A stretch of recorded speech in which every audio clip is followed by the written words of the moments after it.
Okay. So I can prepare for that fucking hey y'all. Okay. All right, 1, 2, 3. Hey, y'all. Thank you for tuning in. I'm Candy, I'm Jacob. and this is This is Science Slumber Science Party. Slumber Parties. I don't know how are we introducing ourselves like that every time, I think so. every single time for the rest of forever. Probably. Because who the hell are we? I don't know. Eventually, people are gonna find out. Like, so Yeah. it'd be no, it'd just be reductive to every time. Like, hey, you know who we are, but you don't. So we got to introduce ourselves. People like repetition in videos. I mean, that's fair, but I like, think.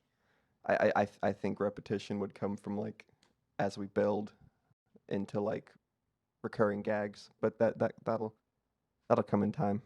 Interesting stuff. I've got a question, and I have it on your phone since my phone's the camera. Okay. Do you think it's easy for me to learn new things? That's a complicated question. Yeah. Yes and no. Yeah. It depends. Yeah. No, it does. Your intelligence is everybody's It's- got intelligence in different areas, and yours is like I It's think very primarily situational. problem solving. Like I'm bad at it, right? No, you're good. Am I? Yeah. Okay. And like puzzles and things like that. Yeah. When you're not freaking out, you're pretty good at planning. That's when I'm not freaking out. Yeah. Yeah. I get a lot of anxiety. I have another note on that, but that's a But you also tangent. hate change. Yeah. I don't adapt to change very well, even if that's like new processes of thought, like a new way of living or a new like thing that gets introduced, like culture or status thing. Yeah. I don't like I feel like there's some kind of linguistic barrier for you because Mhm. like and also I'm not great at explaining things verbally, so it like takes a long time for you to get what someone is saying, I feel like, but once you absorb the information then it's like really fast. But how long does that part take? It depends. It can take a very long time. But you're also pretty quick at like learning for jobs or like That's like skills and things. because skills are more like a mundane practice, I think. But why did you ask me this? Because I've been thinking about this podcast and how I don't really know a whole lot about things. And I think that because like I always want to learn new things, and learning's hard for me. Like it's been hard for me since like high school, and I thought about this podcast just today about like an opportunity for me to learn not just about new things, but about people, like whoever decides to listen to this, Yeah. and to like help me grow and understand things that I don't, because I don't understand a lot of things.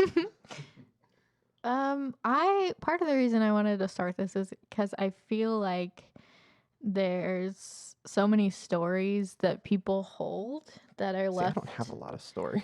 that are left untold. I know, well, because you don't think of them constantly, but then when I'm listening to podcasts or watching YouTube and somebody says, you know, this happened to me, and I think, oh, like something similar happened to me, or I have a really good story about when that happened in my life. So I'm at a base level with like everybody, and like whenever someone's on a podcast, what you're saying is like they unlock something as they're talking that lets them kind of like discuss it further and talk more, like they're just kind of like hashing through things.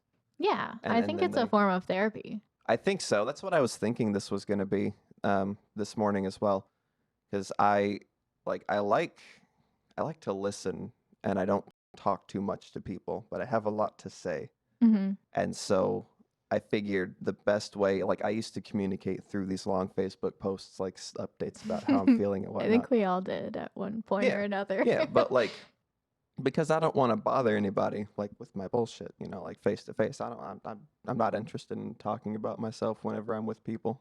But I think what you fail to realize though is that that's how people connect.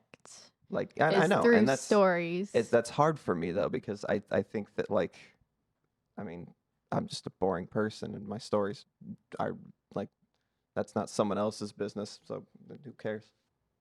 You also don't remember a lot of your childhood. Not, I don't know how much if you want to bring that up, but That'll happen in time. you said you didn't begin to store memories very much Yeah, until we met.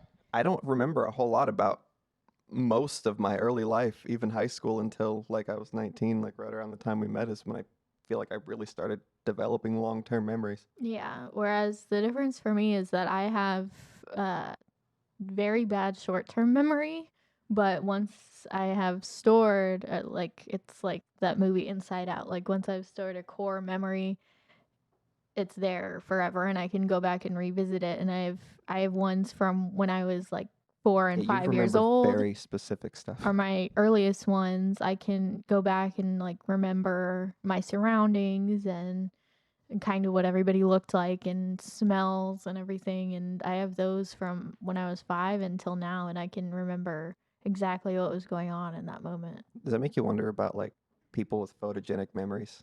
Is that what it's called? I wouldn't say yeah, it is, or that's kind of The overall the where common like term. It has a they more scientific term, but and I I can't can't think think of of it. it. But yeah, they remember everything, every detail of every room. And I remember somebody was on a late night show. I don't remember who it was, but they were talking about it and they were throwing out dates. It was an actress, and they asked her various details about like New Year's, like something such and such, like New Year's 2000, and she'd be like, "Oh, well, I was wearing this dress at this time of day. We went out to then like fucking just like perfect memory of it." Yeah, I don't have that. Like, because I know somebody said recently that you remembering something isn't you remembering that thing, but remembering the last time you remembered it. I was talking about that. Yeah, that was that you? Yeah. Okay. Yeah, That happens. I studied psychology in school, and I have a degree in it, but you know, bachelors are worthless these days, especially in Yeah. psychology. Um, but one of, you learn interesting things about the brain, and one was that every time you recall a memory, you're actually just remembering the last time that you remembered it, and that's how things kind of get hazy in our brains, or we can actually end up having false memories after a while Yeah. of things that never actually happened, but we remember them because it's kind of like a game of telephone every single time. So I wonder if people who have photogenic memories have a different pathway like to those memories that lets them like see them Yeah. clear or something. I don't know exactly. The most I know about is that I've heard it described as like they kind of take a picture, and a lot of the time it's like, especially with lists or writing, they're very good at remembering that. So it's like they still have to go in their mind and they still have to read it. It's not like they automatically know, but it's sort of like a Okay, so brain photo. so they're like piecing it together. They're sort of like a detective inside their own brain, Hmm. is what it sounds like. That's cool. Yeah, and that's how I used to memorize lines and just different things for tests. I would just keep writing sentences over and over and over and repeating them. And then eventually it got to where when I was, trying to remember a line or trying to take a test, I would just visually see it in my mind from having written it so many times. Is that something that people do? Is that like the normal way that it happens? I don't know. I don't think so. I don't recall seeing anybody else writing sentences a million times, but I think because I've I don't always know. thought I was a visual person You that. ever get in trouble in grade school and have to spend lunch or recess in detention, and all they made you do is write sentences? Well, and I don't know how much you want to get into this, but maybe how I got into that was partially through them just like telling me that at school, but also I got too old to get spanked at some point in my life. Like when I first started going through puberty, probably 10, 11, Mm-hmm. because we got spanked in my family. Yeah, we did too. I mean, that happens. Yeah. But at some point they decided I was too old for it and they were trying to figure out a punishment for me. So it would be writing sentences for a while where I used to get spanked and then eventually at some point I had to write sentences, and my my stepmom would have these long ones that would be like, I am sorry that I did this and blah blah blah blah blah. And then if my dad chose the sentence, it would be like, I will get my button gear. And those were better. They were short. Okay. Is there? I feel like we got off topic of the original question. Yeah, I but don't. Was we moved away from the can I the learn new learning. things and then started talking I about there was something about panic attacks in there. I yeah. Um. I have a think lot of those. going back to learning and how people learn, I think we put too much emphasis on I guess the normal ways people learn, which is through like lecture or like telling, which I know a lot of people say it, but I'm a learn by doing kind of person, or learning through process. So Is that me? I think so. Yeah, Because I feel like if you sit there and somebody tells you directions, you're gonna forget. Yeah. And also you don't, even if you like look at a piece of paper with directions on it, it, it probably is frustrating because Yeah. you might have dyslexia. I might. I don't know. Jury's out on that, but I can't read. Reading is Yeah. very. Which I wanna So I think that's. talk very very quickly about The Last of Us 2, and Oh God. that game's got it's got really good accessibility options for people who are either hard of hearing or even people who are blind, people who are even colorblind. Like it's got That's awesome. different background sets. So it's got the main background set, which is all the color and just the game as it looks when you play it. But you can have alternate sets that show the background. It washes it out, makes it like a gray textile type, and it shows like characters and enemies in different colors, just so like people who might be colorblind or can't pick up certain textures can see clearly. And they have the two that I used because I can't read, and the other one I don't remember why, but probably because I can't read, because I can't see. The HUD elements in the game, which the HUD is like the on-screen things that you see, like the health bar and the stamina bar and the ammo count and all that shit. Mm-hmm. It's always very small in games for me, and that makes games very hard for me to play. But they let you adjust it, and other games have gotten better at accessibility. They let you adjust more things like that, but they'll let you adjust the HUD. So I did that. I made the HUD bigger so I could actually play the game and see what I'm doing without having to squint. And I could even change the color and size of the in-game text. So like if someone's speaking, the subtitles I changed to like yellow, and I changed the person's name to like a random color. So each person's name is different, so I can see clearly who's talking. And the yellow, I don't know, like it helps me read better than just like a flat white. I don't know why. Well, But I think they have said, haven't they, that like people with dyslexia, yellow's the best color is to it? read. I It don't might know. not. That might be something I made up, but I feel It, like it's something I saw. but yeah, okay. I just wanted, because that game's got really good accessibility, and I thought that was cool. Yeah, I think the answer to the original question is that as long as it doesn't have to do with reading directions, or you can't pick up on learning through reading or like somebody No. telling you directions, but if it's through doing or through example, I think you catch on pretty quick. Yeah. Yeah. And then I don't know how much we've been talking about this for 13 minutes A now. long time. That's good though. I know I wanted to talk about my panic attack last time and talk further about that, but I can do that anytime. You can talk about it. Okay. I mean, it's not like a big deal or anything. Obviously, I just have panic attacks. I They suck. I have them a lot more than people think, and I'm like riddled with anxiety, and that surprises people because I hide my anxiety very well. Um, Well, that was it.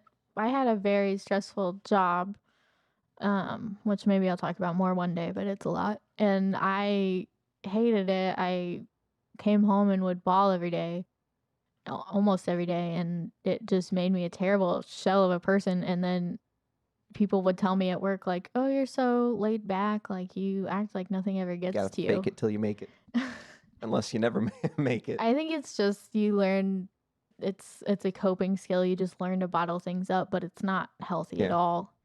This is what people like, right? The suffering and torment of others, right? Yeah. This is what this is what everyone's interested Yeah. in. I mean, I'm interested in this stuff. Like I like Me listening too. to these stories because it helps me cope. with, you know, my own insecurities and whatnot. But like I have an anxiety attack damn near every time I start a project. Like at the beginning of the project, I will flip my shit I think for that's like because we're both perfectionists yeah. and we're just realizing how problematic that is. Yeah. Uh, going, well, you in your late 20s, I guess, and me going Yeah. into my late 20s. But it's good that we've recognized it Yeah. Yeah, cuz I at mean, this point. even recognizing it is a step towards overcoming whatever we need to in order to Yeah. start like doing things that we want to do. I think that's kind of a good segue into our first question that This was is our asked first of like us. this is our first like yeah, Yeah. guest question. Continuation of questions from last time. Okay. Because we couldn't get to them all, and these are ones that I felt like would take longer to explain and would kind of go into different subjects. Yeah. So it was asked, have you combined our artistries into anything, and what would that look like? See, I've asked like a few times like, "Hey, do you want to make a cover for this?" And then we just forget to get to things like we just neither of us like at least in terms of like you know whenever I asked you to do that I didn't hold you responsible for it so Yeah. I I didn't because I didn't think it was that big a deal one way or the other. Well, I think first of all, for people who don't like know us personally, we have to describe what our quote unquote artistries are I and what mean, that I means. wonder if you can see these guitars on there or at least there's like I write music. I write music. Yeah, Jacob is the music person in our real partnership, and Yeah. I am the visual arts person, even though I'm just now I'm starting David to get Lynch. back into it. um, I got to do some but impersonations on here. I don't know, I've dabbled in so many weird creative arts and I love music, but it's just never something that I fully delved into because I wasn't immediately good at it. And that comes back to the perfectionism thing. Yeah. Sorry, I was trying to think of David Lynch impersonations. I need to do some on the The show. only one I can remember is the phone thing. You can't watch a movie on your fucking phone. I'm You David. kind of made See, him southern. I did that drawl happened. See, he smacks his lips when he talks a lot. That's it's funny. Yeah. Um, but But no, it's like in terms of combining our artistries, that would be very limited unless we wanted to take it like to an extreme. well, I always wanted you to try to paint with me and like something. Oh, you're talking about like working on each other's artistries. Just a collaborative project. Yeah, no, I mean like That's kind of what this podcast is, though. yeah, I mean this is technically our artistries being put together because Yeah. like if you think about it, I got to mix the audio, you got to do the artwork and the video, but I mean like in terms of like what we're bound to, like if I write a song, I mean what can you do with it except for like either do a cover for it or I mean we would have to go as far as like make a Gorillaz extended universe of like fictional characters, Yeah. you know. Well, I used to sing. I need to get back into it. Oh yeah. But Yeah, you haven't. Well, because it's I not also have something. terrible stage fright, It's so not something that like you've done regularly enough for me to like keep track of it. You know. no. I'm really regretful When I about was that in because high school I sang pretty much every day for choir and I got pretty good at it by my senior year. And I would sing all the time and I used to go to church and sing, and it's just something that I haven't kept up with since I was probably like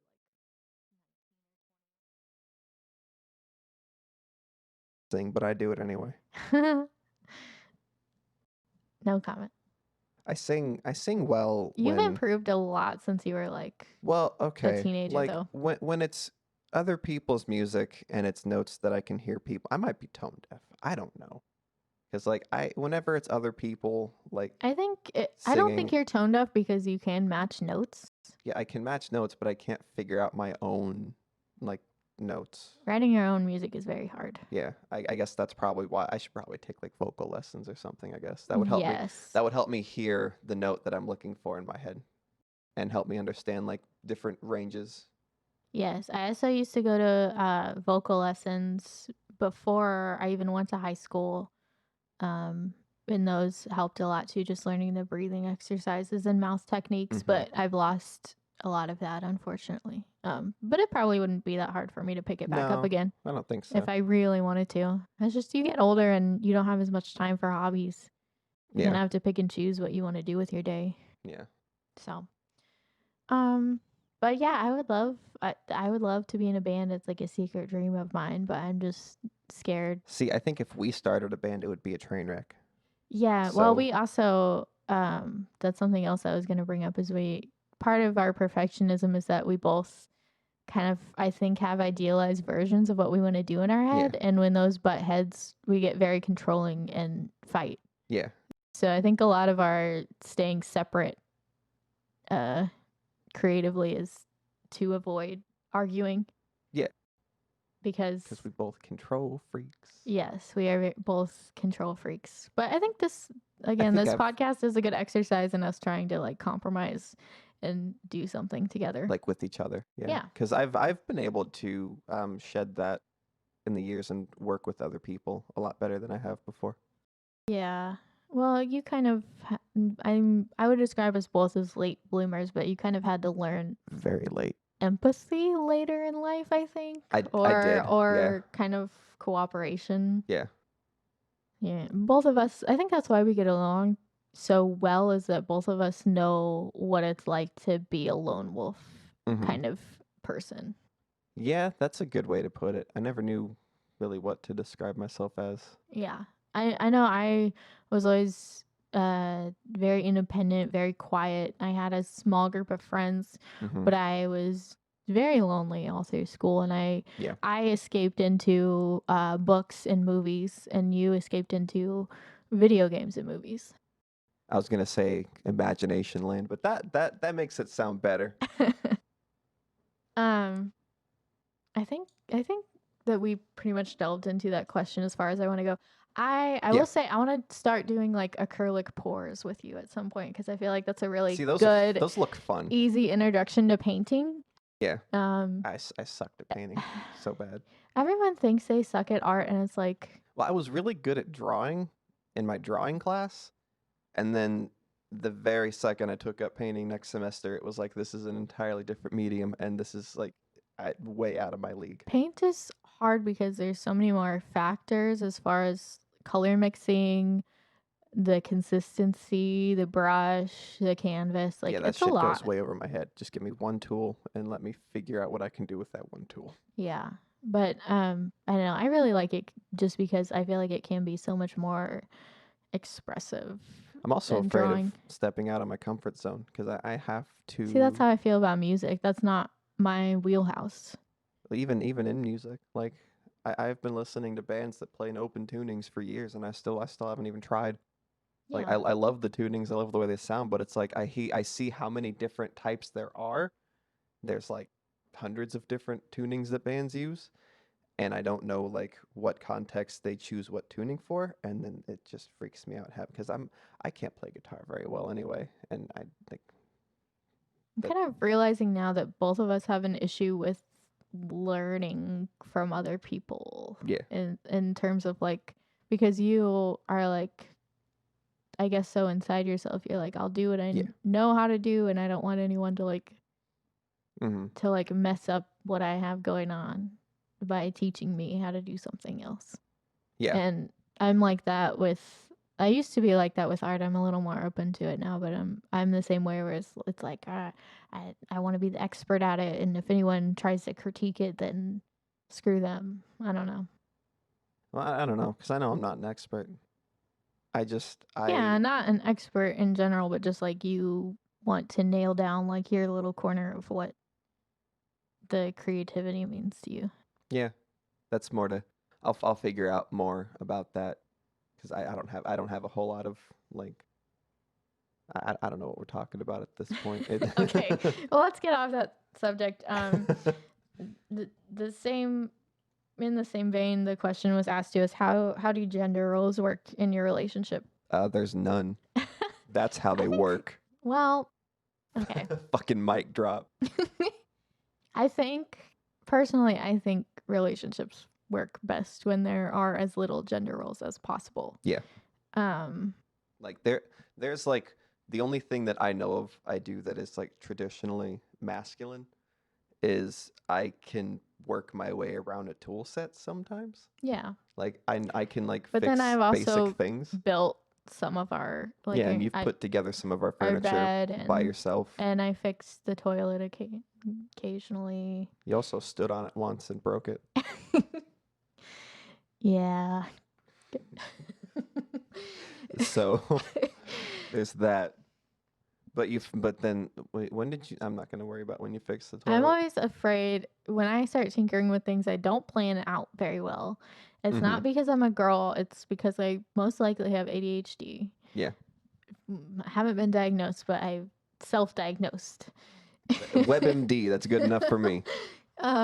So like all I see is a problem and I'm just like, I gotta fix it, and I don't get the right things or like get in the right position, and I end up making things worse. Yeah. So that's normally why you end up fixing that was things. me with these foam panels, trying to put these up. Yeah. Trying to think of like 18 different ways I could do it. Like just like try the one, see if it works first. Because my thing is I try to find the way to make things work the first time, and then I just don't decide on anything because of that. Yeah. You know, like I want things to be perfect, so I don't try to like, experiment and deal with things as they go. And that's a lot of that's part of what's wrong with me. Yeah. Well, that's another perfectionism thing. I feel Right. like is you feel like you have to know exactly what you're doing and get it right on the first try, and if you don't, then you're a failure. Yeah. And that's terribly toxic way of thinking. Yeah, and I'm learning that slowly. Yeah. I mean, I say that we're late bloomers, but I think we're fortunate enough to be still young enough to. Yeah. Some people aren't self-aware at all. They At don't. least we're They don't figuring this recognize stuff their out. faults at all. At all. So yeah, we're figuring this stuff out. We're trying to work around it without actual professional therapy so far. But So far. I would like some. It would be nice. But this might be like this is therapeutic enough, maybe, like to start. Yeah. Obviously not forever, but No, but it's something. Oh yeah, I wanted to talk about when we first started dating. How that went. 9 years ago.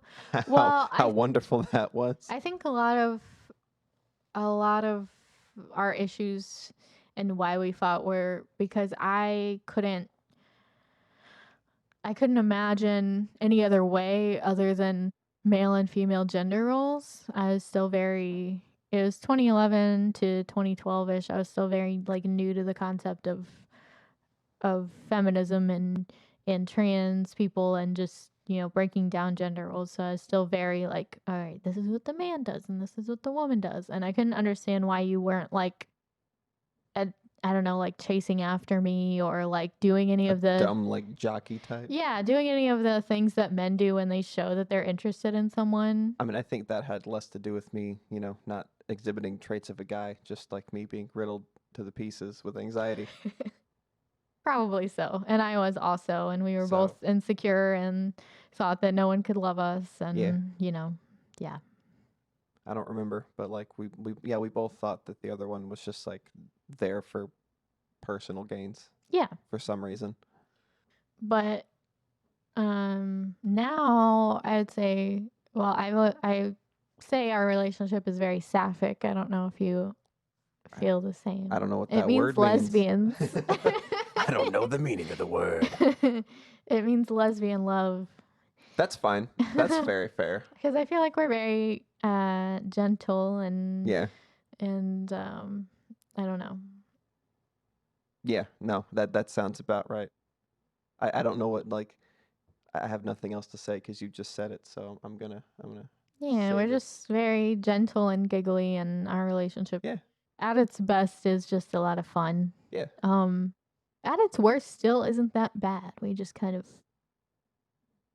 huff it out and be mad until we get over it. Yeah, like there's never been. I can't remember the last time we've had like an actual fight. No, if we get snippy, it's usually some other issue, and then we delve into it and figure out what's going on. Most, like I would say, like 75 to 80% of the time, it's misunderstandings and literally hearing each other wrong. Yeah, or like or being defensive and you being like, you meant this, and I'm like, I didn't mean that, Oh and yeah. you're like, Because you had a bad tone, and I'm like, I just got snippy I because get blah blah blah. because I And get confused. yeah, I do the same to you. It's fine. Yeah. But no, I don't expect one of us to make more money than the other. I don't expect. I mean, you've always I made don't more expect money than me.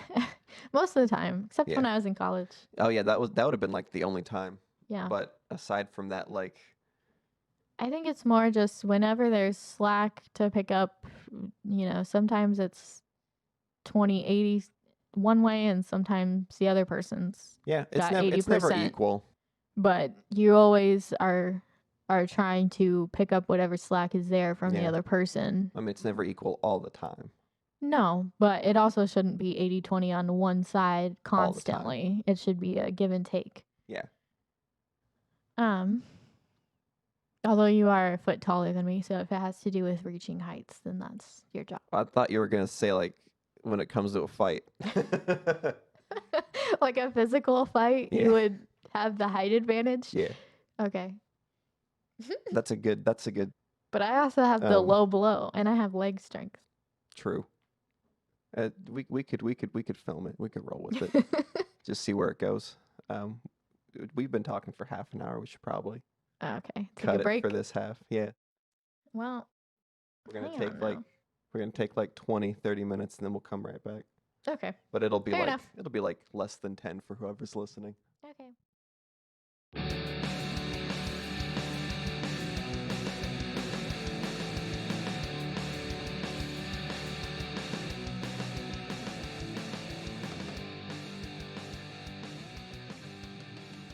Fade in the intro, but I guess I'll look for a good spot here. Either way, yeah, we're back.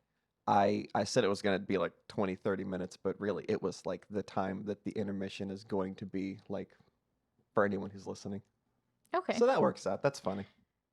All right. I think the last question we're going to have time for in this one, because it's a big question, is how was moving from Evansville, Indiana, the toe of the boot?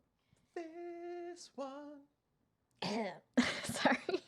is a big one, so how is it moving from Evansville, Indiana to a bigger city like Chicago and then moving back? For those who don't know, we did that and then we moved back exactly 1 year later.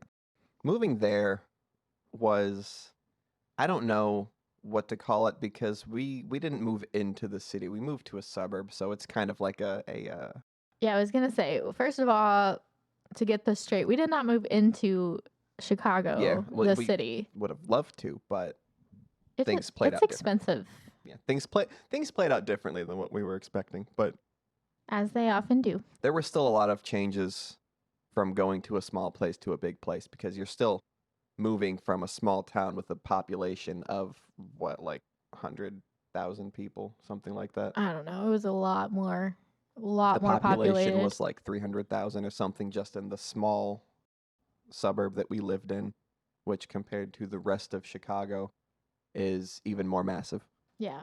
So should we say the actual town that we lived in, because it's pretty big, I mean, might as and well. we don't live there anymore. Like we lived in Joliet. It's like from the highway on a good day, it's like a 45-minute drive from Chicago. On a bad day, it could be like an hour and a half. Yeah, it greatly depended on traffic, which was part of the problem. We wanted to go into the city, and we're expecting to a lot more, but yeah, when you factor in traffic, it just takes a long time, a lot of time and a lot of energy to get out there, which you went up there more than me, actually. I tried to go up at least once every couple of weeks, because I was playing music with a buddy, and I'm not going to name him because especially he'd want me to not name him. But I would drive in, usually on weekends early in the morning. I tried to set it that way so I could have the easiest driving time, because even the difference between Saturday and Sunday would be like half an hour. Like if I drove in at 11 on Saturday, it'd be like an hour 10. If I drove in on Sunday, like 50. Yeah. So we also had never lived or never really experienced a suburb like that. Yeah, like a where traditional we live, suburb. I would describe it as a house farm. Like Yeah, it was just like a cornfield but with houses. yeah. And so it was very, I guess you'd call it cookie cutter, which is not really our style. It's like there's like squares, like neighborhood square, business square, neighborhood square, and it's just like extends like that forever. And it was a very nice house, but you don't really get a sense of community. There were no really local businesses. It was all Nothing like chains. convenient to walk to either. Oh Like yeah, no, everything everything is was at least 10 minutes so away. far away, like driving. Whereas now we live right next to the convenience store downtown, so I can walk there in less than 3 minutes, and otherwise it would take like 10 minutes to get anywhere. It's like 15. Yeah, I would say one of the highlights for me was getting to see the Chicago Pride in 2019. Yeah, that was even though it was a fun parade. We had a bad experience afterwards, but because it rained and like yes, the storm it's just awful. came through. It was terrible. We got drenched. We did, and then we couldn't leave. We were stuck in one spot for 2 hours because traffic was so backed up. Mm-hmm. But it was before all that. It was Before that, really it was amazing. It was great. Mm-hmm.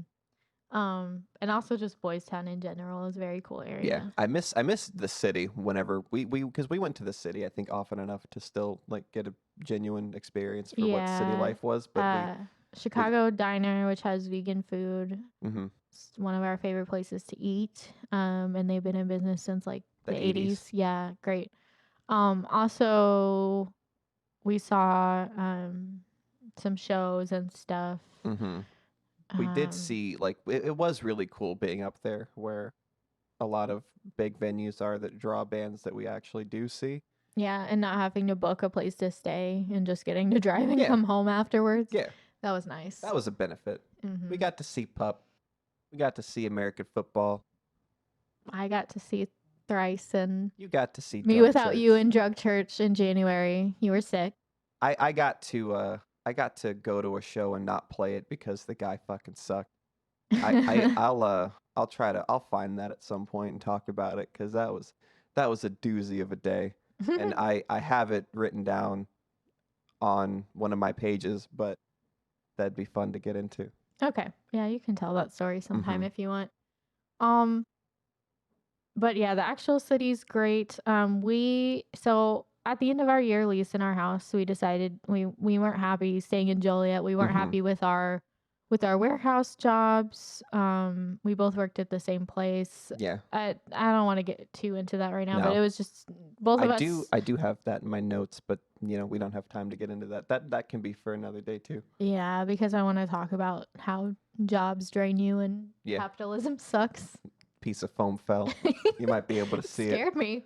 I don't think that was one that I'd put up recently. Like half of these fell off and I had to remount them with I don't think it's in shot for the visual people. But okay. Anyway, we just were very miserable. Also being away from your family does take more of a toll than you think. It took a lot more than we thought because I think we were also like getting closer to our families. Yeah. With the distance.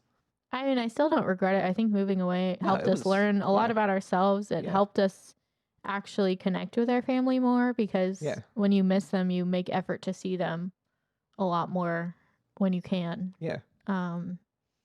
And I have an aunt and a cousin who live there, and I got to see them and spend some time with them. So that was cool. And also the city, just to be able to be close to it and kind of delve into it more was nice. And there's a difference in people, like how they are. Like I would say that Chicago people are very nice, but they're just very straightforward. Yeah, I wouldn't say that they're rude, but to like a small town Midwestern person, it comes seems off rude. as rude. They're just very blunt, and it's like if you're like a kind of slow, like very insecure person, they're just gonna like be like, what the hell's wrong with you? They're just gonna point it out right away. Like they don't have time for your stammering and moseying about, pussyfooting around the whatever you're talking about. Which is funny now in comparison. I think for some reason, Evansville in specific, people are very passive aggressive here. Mm-hmm. And it's more of like they'll get into like online fights with you or like argue with you, but then they'll like they won't say dick shit around to in you in real life person. and like not make eye contact with Yeah. you. And And I think it's like healthier up there where people will confront you. yeah, people will just hash it out in person. like strangers will just confront, like, which I mean, that's different if it's strangers versus people you know, but even still, like, people still seem more confrontational up there and willing to like deal with whatever is going and on. Also in a hurry Very because much in a hurry. it takes longer to get places. So and there's more people around, so everybody's just rushing, which I can imagine. And I have never been to New York yet, but I can imagine it's not anywhere near as bad as a place like New York or LA, but it's kind of like, obviously it's the third largest city, so it's going to have a lot of that rushing aspect to it. So we drive like city people now, which looks like we don't know what we're doing, but I think it does. no, I'm a lot faster at merging when I drive. Like, people, especially when you got to drive from the suburb to the city, like, you want to go fucking fast, so you're going foot on the gas and you're zippering and you're making these really tight, precise turns. I like, around here, people have always said, "Oh, that's some clumsy ass city driver," but because like it looks sloppy, it looks bad, but it's not sloppy in the context of everybody doing it. Yeah. Because you're the one person who's doing it from everyone else's perspective who's driving slow, like on the Lloyd, where it's like the speed limit is anything goes. Like, any lane could have someone going any speed. Like, if someone's actually kind of doing what they're supposed to, they look like they're weird because, I guess. that it makes sense to me. Okay. I feel like I know what I'm doing and everybody else is slow. I don't think it looks like but to them it looks like you're bad because you're either driving too fast or you're not keeping up with their pace. Oh. That's what I'm saying. Well, then they can get on our level. Well, and then they should move to the city. Rough it out. Also, everyone sounds more Southern now. Everyone since does. coming back. Yeah. Probably myself too, but I don't hear myself. Yeah, I don't know if we've lost our Northern accent. It doesn't sound like it. I think I've lost it a little bit. I used to have a lot more air in my O's. O's. Yeah. Yeah. But I come back and I've seen a few people in person and they start talking and I'm like, oh my God, they have an accent. They sound different. I never noticed it before. Also, the streets here are a lot smaller than, like, the first time we came to visit was when I noticed it, especially driving down Washington, like heading this way toward downtown. I noticed that the streets are a lot smaller than I remembered them being. Yeah. Well, just because we got used to just being like wide, flat, open plains, big roads. Yeah, the big boy roads with the five-way intersections. Mm-hmm. Isn't there one in Chicago, like in the city, that's like 7 that we've driven on a number of times? I think it's. I think so. Is that the freeway? Is that what they call it?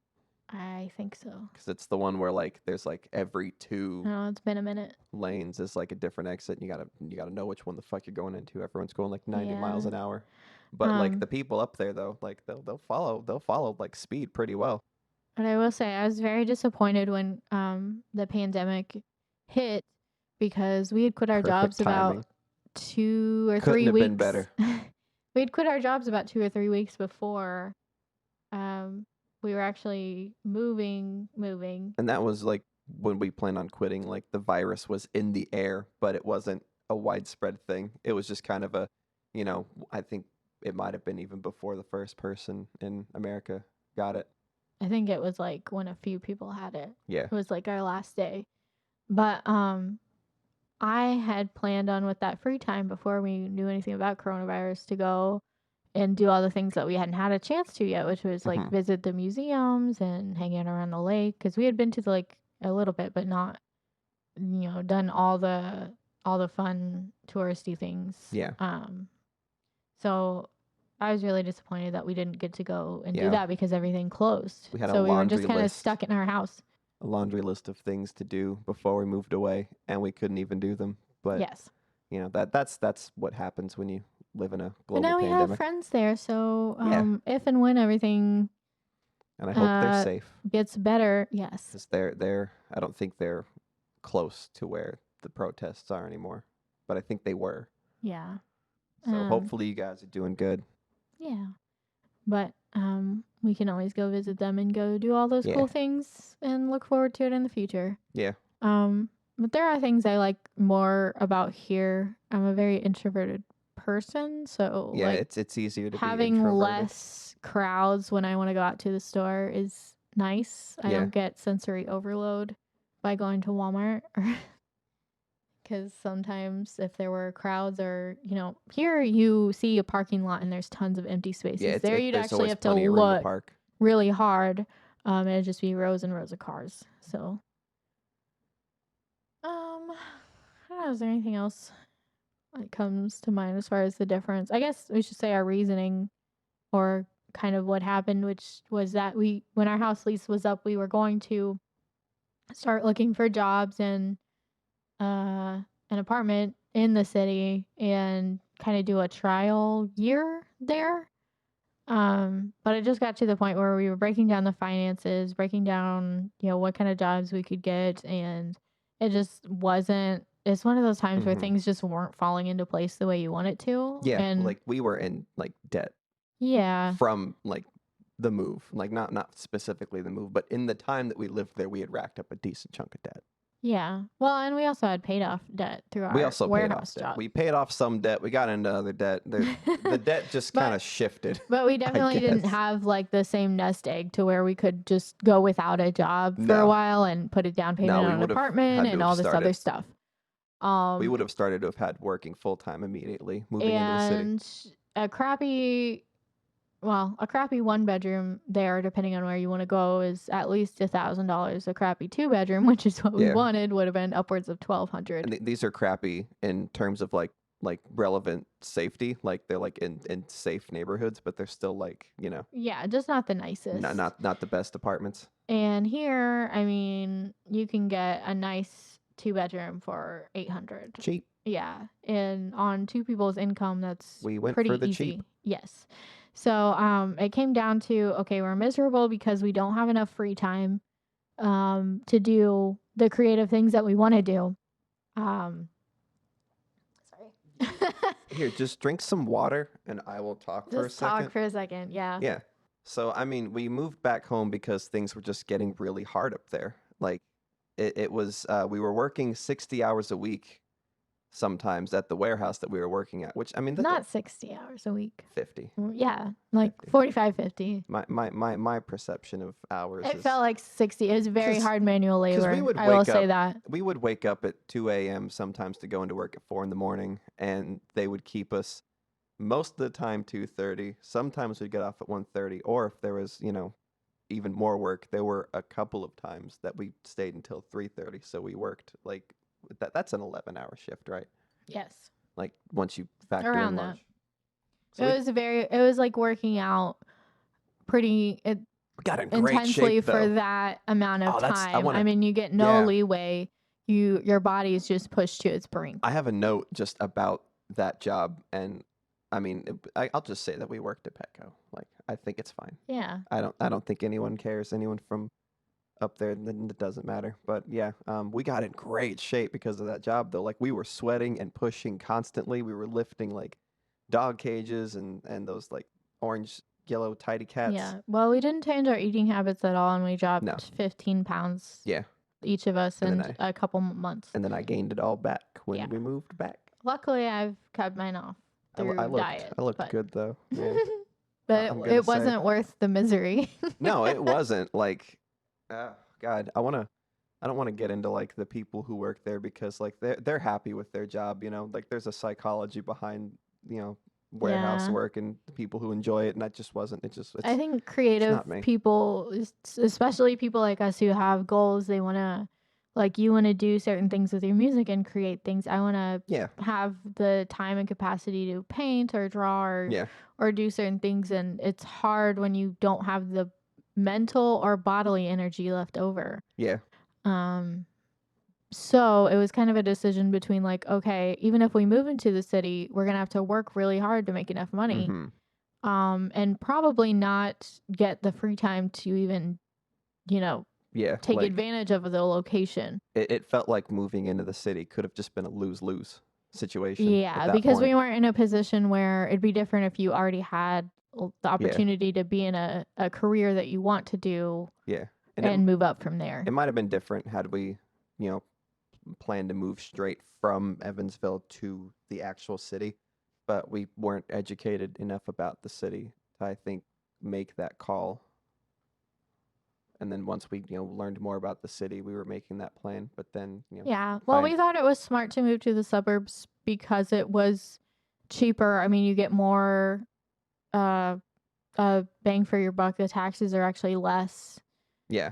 in the immediate area. And we thought the suburbs would still be like the city, like in yeah, we some thought way. it would still be like retain some sort of cool Like, people factor. people from the city don't drive to the suburbs apparently, No. or vice They versa. stay there. And Yeah. people in the suburbs go to the city on like weekends. Yeah. But it's a very big divide. Like between even those people two. from like Evanston, which is like really up north in Chicago, won't go down to like the south or the east or west parts of Chicago just because of the distance, even though it's the same city. And that was what I think at least shot me in the foot with my Yeah. trying to start a band up there, because we moved to the suburbs and nobody wanted to go out there. Well, and obviously it ended up being a good decision, I Yeah. think, to come back here when coronavirus hit. That was just like Because good bad timing. Yeah, because I just keep thinking, with unemployment, what it was, I don't know how. We wouldn't have survived. No, I don't know how Yeah. I mean, people were being laid off. There was no restaurant jobs up there. Like, there's no way we could have No. kept afloat. Whereas here, our bills are pretty inexpensive. Yeah. Relatively, we were able to find jobs where we can have the free time to obviously like start this project. Jacob's been doing music stuff. I did a commission painting, and I've been working on kind of getting all my art stuff out and figuring out what projects I want to do and what I want to work on. So it's kind of been the best thing for us. Not saying that we're gonna stay here forever. I think we're just gonna kind of take it like a year at a time and see what happens. And I think that's the best way for us. Obviously not for everybody. Some people work better with long-term goals. I've always been an in the moment person, like play it by ear, see what happens. And I think that like trying to make a long-term plan somewhere else might have been the reason it didn't work in the first place. Well, to have a cheesy quote, that's like, life is what happens when you're busy making other plans. So is that one? It's like something that you see on like a background of clouds. Yes. Which I don't know. There's some truth to that. There kind of has to be a happy medium, because if you just get up and don't have any direction whatsoever, you're never going to get anything done. I did learn that moving away is important. That's what we learned, though. Like I recommend anybody move away from their hometown at least for a little bit. Yeah. At least once a year. Yeah. Or at least once. Once a year, move away from your hometown. Move away from your hometown. Come back. Just report in and then get the fuck out again. Yeah. No. I mean, if I had the money, I would love to do that. I would love to. That'd be great. Like, yeah, just fly wherever. Yeah, just for a little bit, leave for a year, come back, be like, all right, this is what I learned, and then go. But no, like move away for a year just to see what different. I also, what I wanted to talk about was the fact that Joliet, especially where we lived, was super multicultural, and it was nice to not see only white people everywhere you go. I'm pretty sure we were the minority in the city that we were in, at least as far as like the part of the city we were in, because where we shopped and where we worked was mostly Mexican Latino people. Yeah.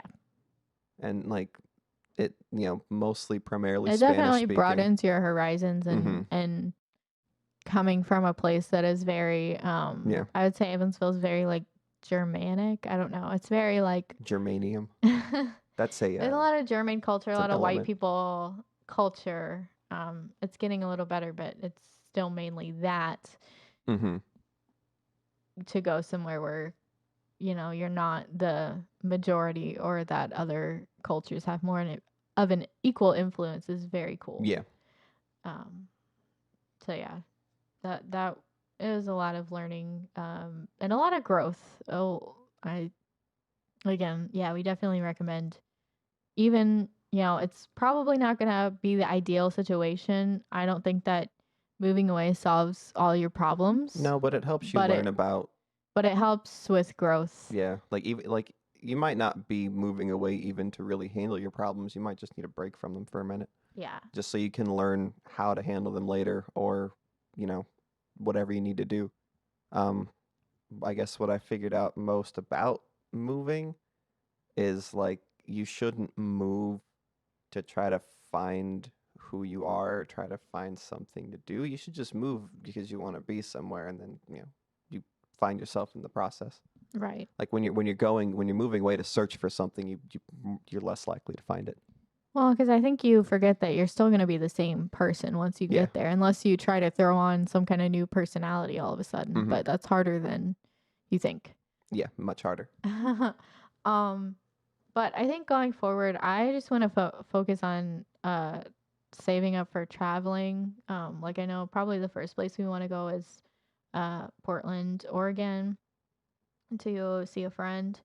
And then I also want to focus on planning to go to New Zealand at some point within the next 2 years or so, because that's where my mom has lived since I was like 6 years old. And I've never been out of the country, so uh, it's definitely something I want to do. I just think travel is very important and it's expanding your view. Hmm. Um, when you stay in the same place for a long time, you start to think, that's the whole world and everybody here, you know, their problems are so big, and then when you get out of that, you realize like it really makes a mountain into a molehill. Like you just realize how small it is and how much none of this matters. So you can kind of let things roll off your back a little bit better. That's what Henry Rollins does. Cool. Well, I mean, okay, so he moves. No, he doesn't move. He'll pick a place that is either suffering or struggling in some way, and that's where he'll go visit.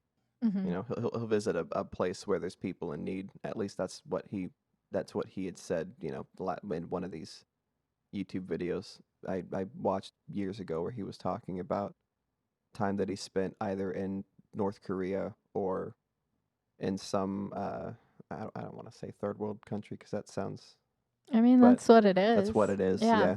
Yeah. Not as developed. Yeah, so he'll go to a place where there's a struggle going on, and he'll learn about that struggle, and I think that's neat. Yeah. Yeah.